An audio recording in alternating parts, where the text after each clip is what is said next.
You don't have to use an ID to vote in left-wing states, but you do need one for your government-run grocery slop. And I think this is the greatest headline in the history of recent headlines. New Yorkers will have to show ID to get into Mondami's grocery stores. Oh, got it.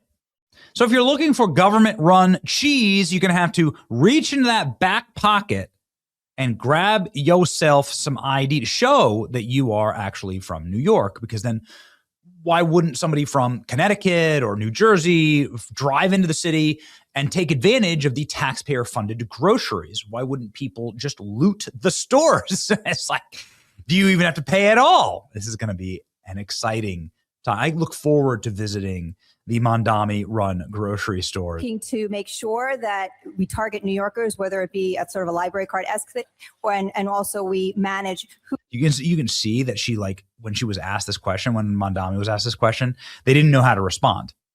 Voter ID is incredibly popular. This would be probably the most popular thing that Mondami has ever done.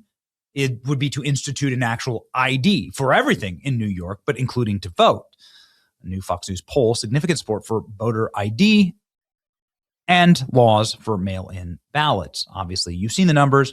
The vast preponderance of voters, the total and absolute majority of American voters want voter ID. Every single other democracy on earth has voter ID. They count their election ballots in a single night. And Kamala Harris is here to complain that the SAVE Act would make people prove that they are actual Americans. Basically, would require that for people to register to vote, you're going to have proof of who you are.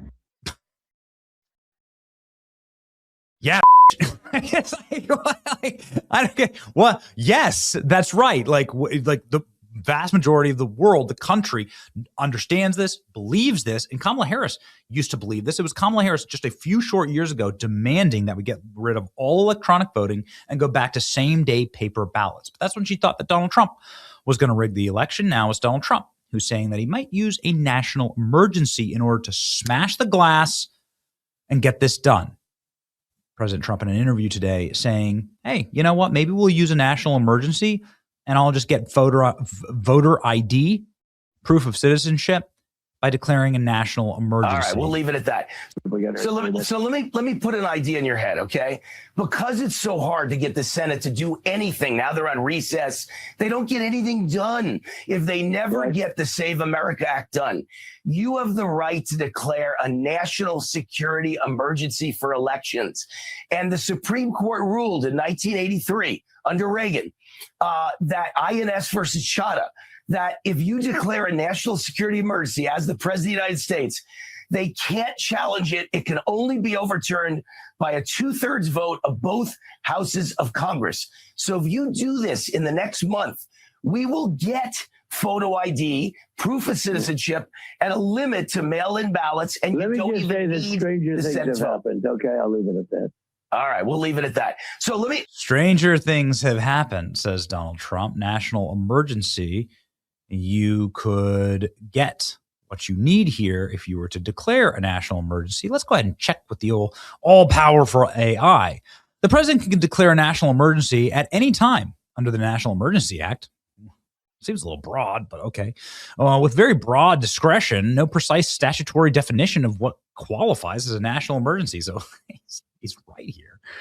Not that I didn't doubt it, but I'm kind of like this, kind of blown away. This is by the awesome. What is it like? This is like kingly powers, right? Does it please the crown?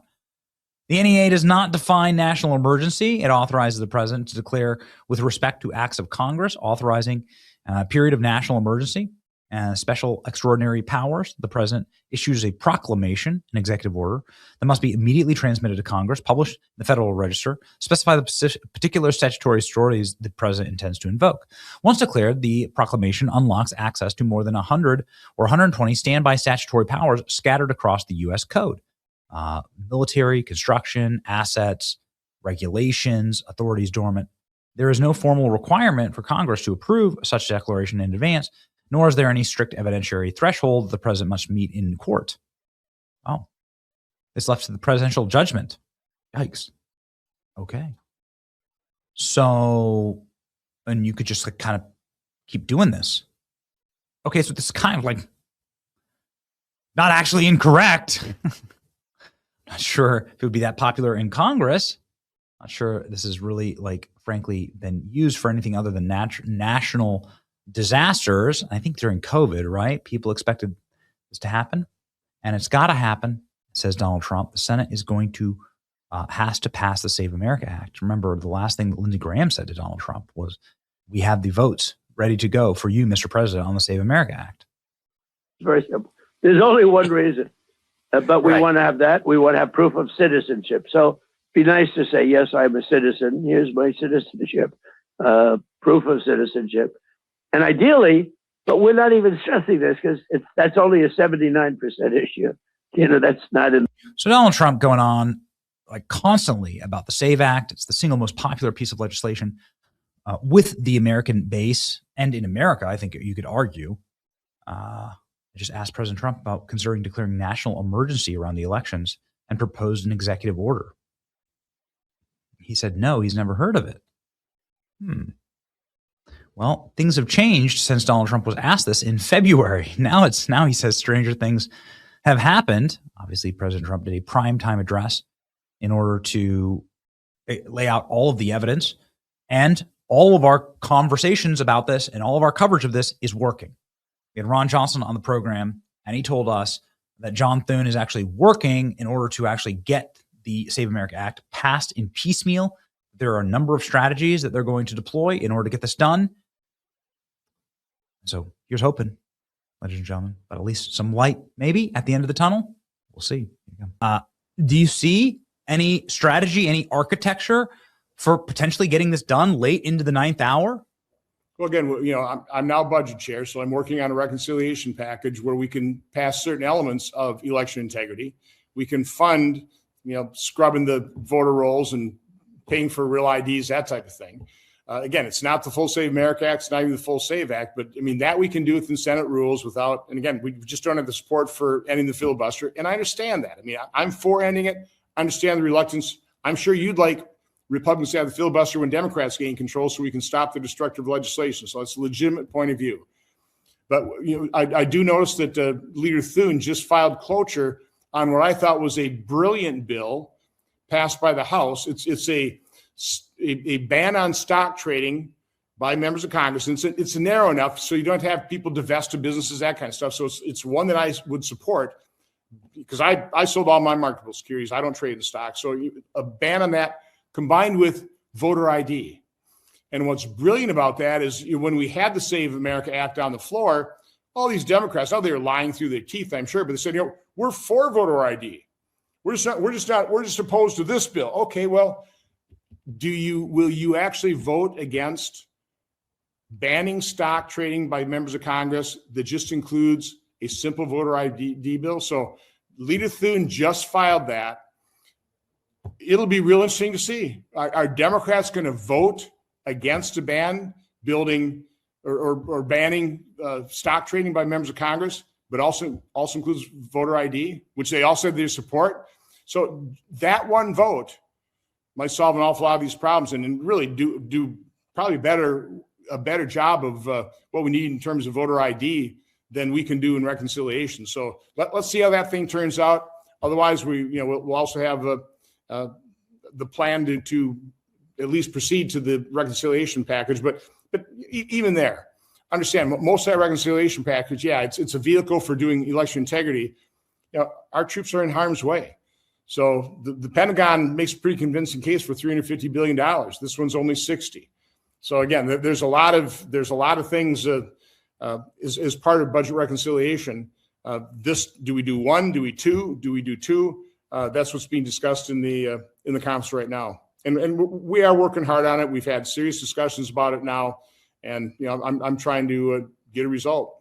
So wait a second, this is perhaps news to me, and I'm sorry that I don't follow the tick-tock of the legislative schedule in the Senate as closely as perhaps I should.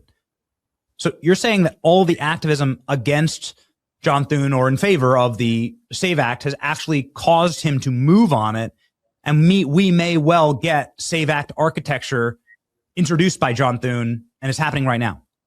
Yeah, again, John Thune has always been fully supportive of the Save America Act. It's how you can actually pass it without, and the filibuster, without, that they refer to as doing violence against the Senate. And listen, I understand that. I'm not denigrating that at all.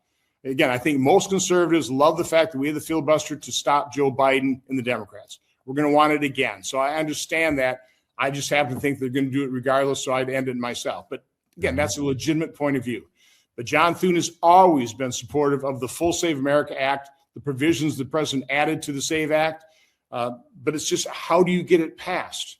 You know, recognizing that we don't have the votes to end the filibuster, so you can't do it that way. And the real point here is Democrats are the reason we can't get voter integrity bills. It's Democrats, it's not Republicans. Don't blame John Thune. Blame Democrats, particularly with an important election coming up. Don't blame Republicans. We want it. We want to pass it. We also want to preserve our ability to stop the socialist legislation that they just might want to pass themselves. So blame the Democrats. They're the ones that refuse to vote for any election integrity measures. And again, what's brilliant about what the House did, combine voter ID, which they all claimed on the floor of the Senate. Oh, we're for voter ID. We're just opposed to this bill. They always have some lame excuse, right? Here's a very simple bill. You've always said, you've always supported banning stock trading by members of Congress. Okay, we're going to combine the two. Here's two things you say you support. We support it. We're going to vote for it. Are you going to? This is very interesting. Again, I give the House all the credit. Speaker Johnson, who, that was a brilliant move. We've got members that recognized it, and Leader Thune has embraced that. Let's put them on the record.